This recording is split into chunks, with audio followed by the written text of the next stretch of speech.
friends, it's Gwen. Welcome back to my channel. Today is my long-awaited poetry recommendation video. I have been putting this video off for quite a while, and there's several reasons I've been doing that. One is I have this bin of poetry right here that I keep all of my poetry books in, and my goal was to read every single poetry book in here before I made the recommendation list. Plus I wanted to get a couple more poetry collections that I have on my wish list and then recommend poetry to you, but that's absolutely ridiculous. There's nothing saying I can only have one recommendation video for you. So I figured if I have more recommendations in the future, I can split them up and do a second recommendation video. So who knows if I'll actually have one in the future. All I know is that I have some poetry collections to share with you here today. But before we get into the actual recommendations, there's two things that I want to talk about with you first. The first thing that I want to say is just poetry in general. It's very, very subjective. I suppose any form of art is, but poetry really is. It really is defined by your life experiences, your values, your morals, things that you've experienced, things that you're currently going through, your symbolism, your reading tastes. There's so many different types of poetry, and I really like contemporary poetry. I also like contemporary fiction, but I really do like contemporary modern poetry, and for that reason, that is what all of my recommendations for you today are. It's only been in the last year or so that I have ventured back into reading it, but again, it's very subjective, and what one person may absolutely love because they understand what the poet was saying, or maybe they're going through something that the poet was writing about, I may have a totally different experience. For a poem to really be, or a collection of poetry to really be successful to me, I have to be able to relate to it in some way. And the number one thing that a poem has to do is to make me feel something, whether it be happiness or sadness or anything in between. I really just want to feel the words of the poet, like seep off the page into my soul. That's what I want a poem to do. The second thing that I want to talk to you about is a collection. When I think of a poetry collection, I think of a fashion line. I think of the spring line of Tommy Hilfiger or summer collection of Donna Karan. I definitely think of a collection of work that works well with each other, that flows seamlessly from one piece to another. So it has to work well together. It has to have a strong theme or a set of themes. And if the poetry collection includes illustrations or photography or anything aesthetic other than the actual poems, I prefer for it to match what I am reading. If I'm reading about something sad, I want to see something sad. If I'm reading about a tree, I want to see a picture of a tree. So now that we have talked about how I feel about poetry in general and what I expect out of a good poetry collection, let's go ahead and jump into some recommendations. Now these are ones that I have personally read and enjoyed. I have rated all of these collections that I am going to share with you today either 4 or 5 stars. Some of these were so close to making 5 stars, it hurts my little heart that I had to give them 4. First poetry collection that I am going to recommend to you today is Stuff I've Been Feeling Lately by Alicia Cook. I absolutely fell in love with this collection, and this is not the extended version. In April there was an extended version released, and I have flipped through it in the store, and I cannot wait to get my hands on a copy because just the aesthetic of the blackout poetry in this collection compared to the new collection is totally different. But the words in this book mean so much to me. This is also a very personal collection for the poet because this was dedicated to people suffering with addiction, drug addiction, and the proceeds or the profits of this went to the Willow Tree Center in New Jersey.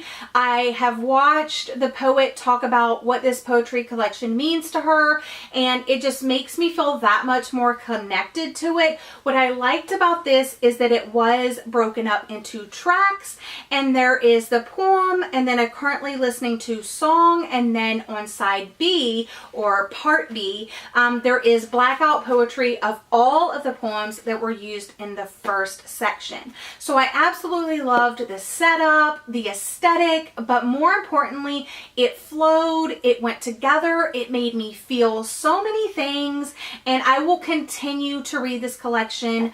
I can't wait to get the extended version. The next poem that I'm going to recommend to you is How to Be Alone, a poem by Tanya Davis.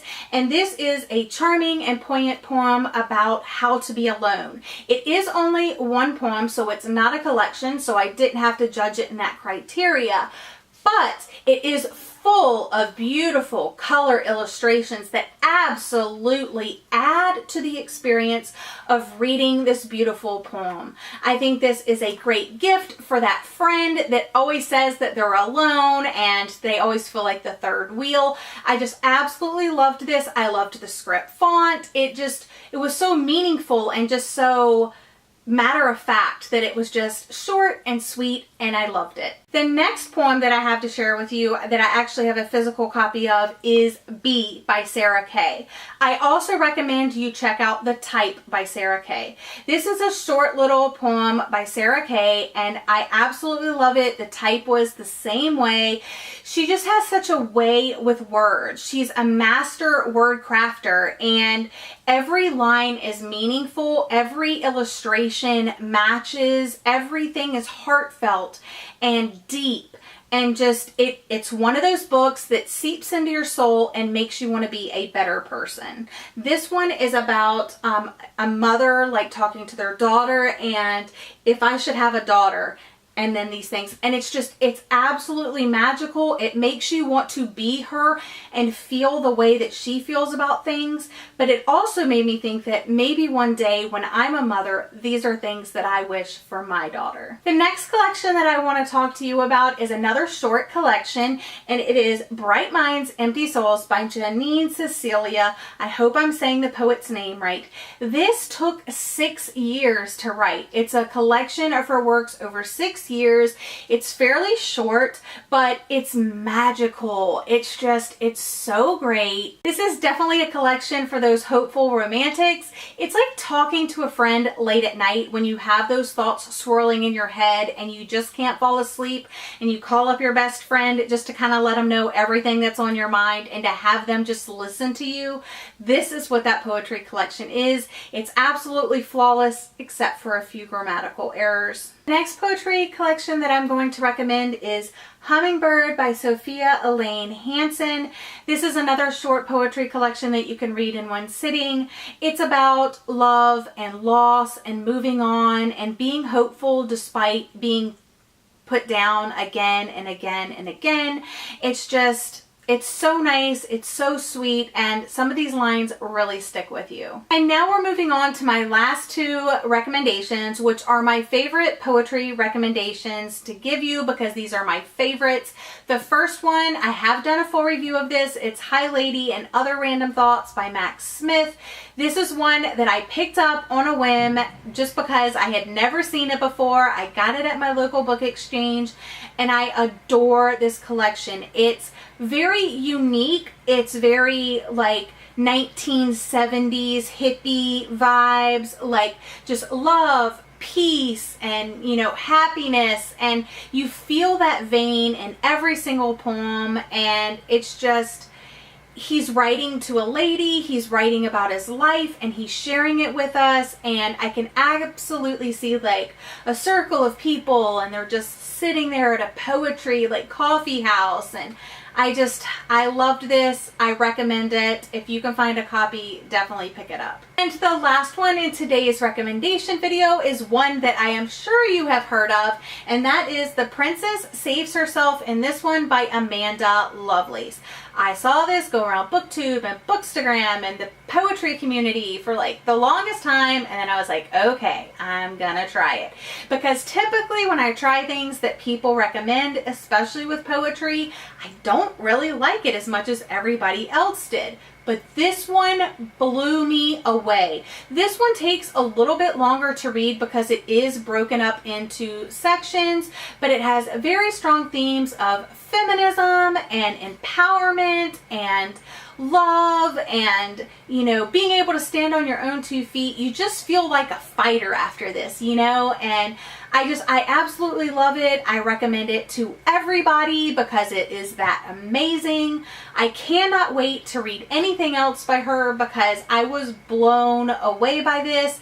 This is definitely my favorite poetry book of all time right now, and I will be reading this again and again. Usually I tab my poetry.